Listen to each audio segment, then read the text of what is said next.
Hello Internet, I am the hero of Julios once again with another DM Thoughts video. For this video, I actually was inspired by my local neighborhood.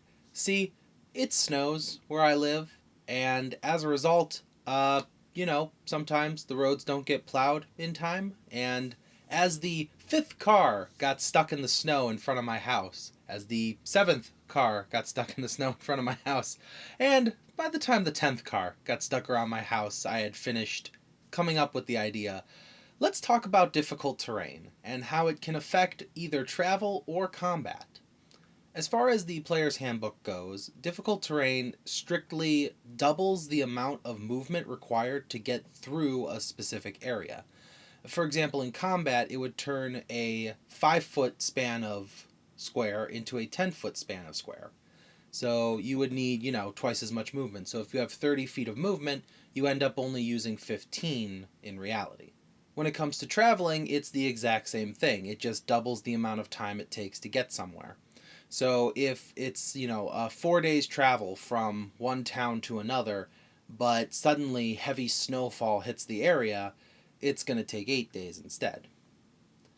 As far as vanilla rules go, that's kind of where it ends.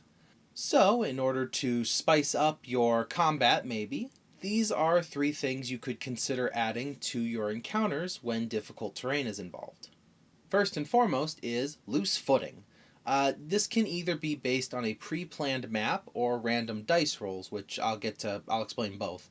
So, for a pre-planned map, this is more of if you're a DM who hosts your sessions at your house or at your local game store, and you have time to create a map and then a secondary map where you know where the ground is loose. This requires your players to be very specific when they say, okay, I move from here to here. They need to specifically tell you which squares they traverse across, because the first square they hit, their turn ends. In the case of snow, it's because the snow wasn't as firm as you thought it was. If it's in a swamp, maybe the water is a little bit deeper there. Same goes for desert if you're using, sand instead of snow. In the thickets of thorns, maybe they just got stuck there. But whatever, it ends their movement there. Obviously, you have to tell your players up front that when they commit to movement, they have to accept that maybe they don't know if their destination is actually going to be where they end. Alternatively, you could have a dice roll, maybe a d10, and on a 1, their movement ends, 3 squares in. Or if it's, maybe you have a specific number in your head, maybe it's 5 or less, or maybe it's 7 or less, depending on just how terrible the environment is.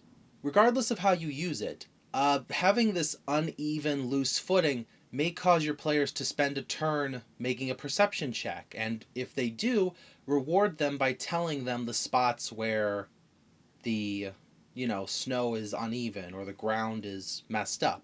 If you're using the dice rolling method, then maybe don't roll the die when they make their movement to imply that they knew which square to jump over as they were running. Obviously, if your player has the mobile feat, just ignore this because your player is ignoring difficult terrain anyways, so it's kind of a moot point there. Another option for difficult terrain is terrain that damages you.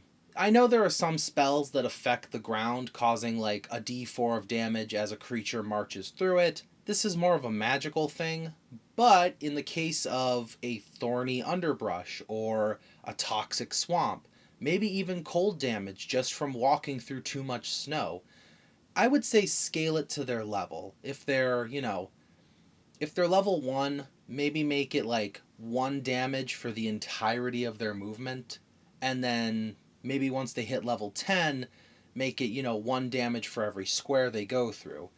Don't make the terrain more powerful than the spells they're actually using, unless it's something very dire, like a dragon's lair, where, obviously the snow there is going to be hazardously cold. It's got a white dragon powering it. So, I know I'm using snow a lot, but snow is kind of what inspired this video. Obviously, you can swap these in for anything.